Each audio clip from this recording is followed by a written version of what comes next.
Janet Welch is my grandma, and she's awesome.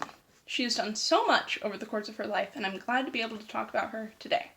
As she often says, and I'm of course paraphrasing here, if you plan for the problems, they won't come. This is a life motto I try to live by, and I try to emulate her best traits too. Her intelligence, being ahead of the curve, and her stubbornness have gotten her very far, and I'm grateful to be able to share some of those stories today. First of all, like I said, she's incredibly intelligent. She was a math major in the early 60s. She was initially going to major in interpretation, and then she got through a second year of Latin and changed her mind. At that point, in her junior year of college, she discovered that she, as a junior, had taken enough math courses to be a math major. So she did.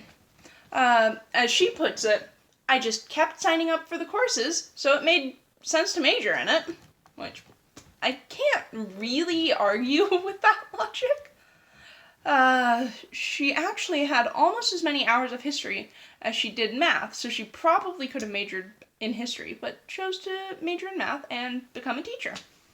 Not only is she extremely smart, she beat my grandpa in both the math classes she shared with him.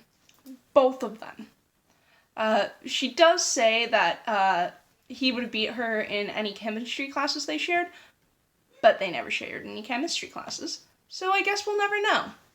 Finally, on that, within her being intelligent, she loves puzzles, she loves Sudoku, solitaire, any sort of number game or puzzle that she can do. Every year we try to get her a new book of puzzles like Sudoku or some crazy complicated Sudoku. And every year it gets harder and harder to find her some because she goes through them so easily. Now, second of all, she was ahead of her time in so many ways. The biggest one was that she was college educated.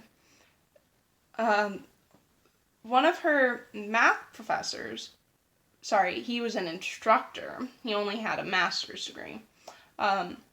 He would say that he liked having the girls in his class because the men worked harder so that they weren't having lower scores than the women. She was also the only girl in most of her classes because it was a math class in the 60s.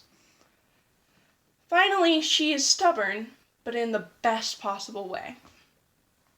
She's never been a fan of fish, ever. Won't eat it. She'll try some things, but fish is not one of them. She's never liked fish.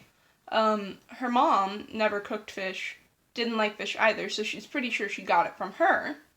But it's made more interesting by the fact that they lived on the river, and they never ate fish. And today she says that she could eat it fried if she had to, maybe. Even still, the fact that she's had that stubbornness all these years is pretty impressive. Second of all, she makes sure stuff gets done the way it needs to be and when it needs to be. She raised 4 kids without any of them killing each other, though to hear her tell it, they're still trying. She finished college without any issues. She finished college and ultimately became a teacher. And finally, she was a strict teacher. But that's a good thing, because when you have strict teachers, you know what the expectations are, and you get stuff done. In conclusion, my grandmother is still a great teacher, and I'm still learning a great deal from her. This celebration for her is warranted, and I hope that we have cause to celebrate her several more years in the future.